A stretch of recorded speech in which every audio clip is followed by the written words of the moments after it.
frontier.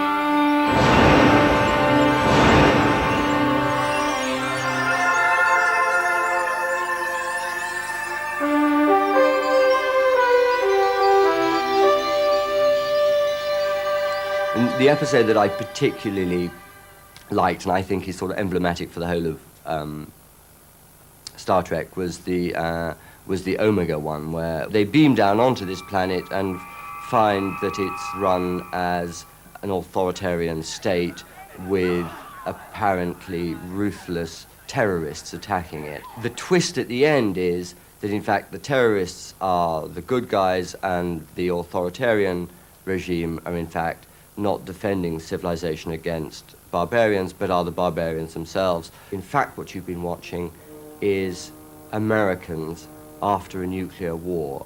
The comms, as they're called, which Kirk, with a stroke of cryptographer's genius, works out probably means communists, and the goodies are the Yangs. Yangs?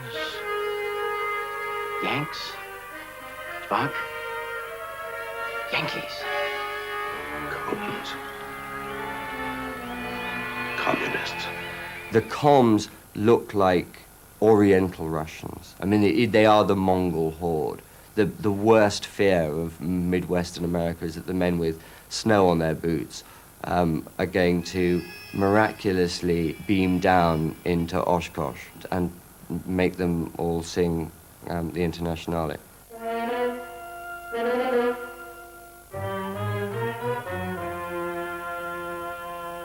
This is really where Star Trek comes clean about what it actually was all about. A good America fighting a Cold War against the forces of communism. And the baddies, the Klingons and all of the other extraterrestrials they meet, always epitomize the sorts of cartoon characteristics that Americans imagined Russian communists had. Is that they're usually big, they're militaristic, they're regimented, they don't think elliptically or laterally.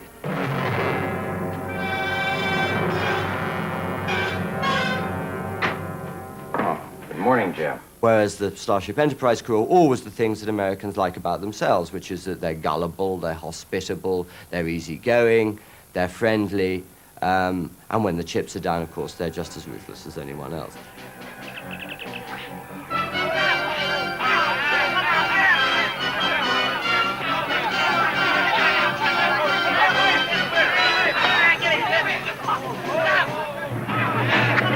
This idea that the Cold War can be told in terms of the future and deep space makes it much easier for Americans to grasp, because you don't have to deal with an awful lot of complicated geography and history and current affairs. The whole of the world could be, deep space. Going on holiday is boldly going. That's what Americans do, and the idea that there is this bright, modern capsule of goodness and democracy traveling across the universe, fighting the darkness of communism, absolutely fits plumb into America's psyche at that time. We, the people of the United States, in order to form a more perfect union, establish justice, ensure domestic tranquility, provide for the common defense, promote the general welfare, and secure the blessings of liberty to ourselves and our posterity, to ordain and establish this Constitution. These words and the words that follow were not written only for the Yangs, but for the comms as well. The comms? They must apply to everyone, or they mean nothing. Do you understand? I don't think any of us believe anymore in the absolute good and evil of anything. It's one of the dilemmas of coming to the end of the millennium, is that we have no clear view on what is good and what is bad about what we do. Everything seems to be on the other handism. And the great thing about Star Trek was that, nobody had any doubts.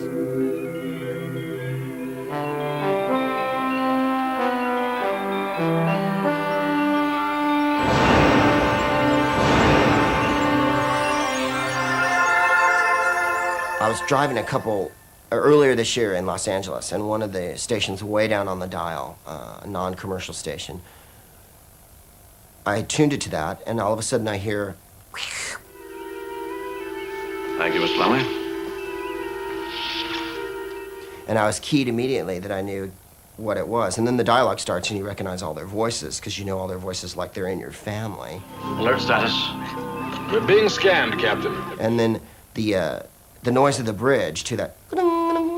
There's a constant pinging and whizzing that's going on the bridge. All decks report status. All decks report status. Bridge engineering. Come in. What's happening to our power? And when they open the communicators, Kirk to Enterprise. Enterprise, come in. Kirk to Enterprise. and then about 10, 15 minutes into it, I thought, oh my God, I recognize everything, and I don't even need to see it. Shut down all but the most necessary systems. No damage report, Mr. Scott. They were playing this whole Star Trek episode, and it was the fine episode where they're sent down to the planet to fight evil for the amusement of the aliens. Plot number 6. I think it happens in about 4 or 5 different episodes.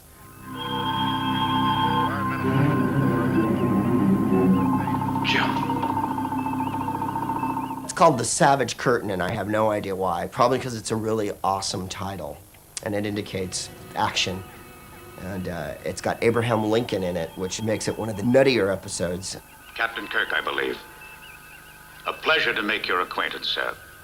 And it's Abraham Lincoln in, I think, the worst Lincoln makeup ever presented in the history of show business. It's like a guy with a thing on his head that's a beard that's kind of clinging to him. All right, Mr. Scott, energize. They're beamed down to this planet, which is fully molten, except for this one little patch.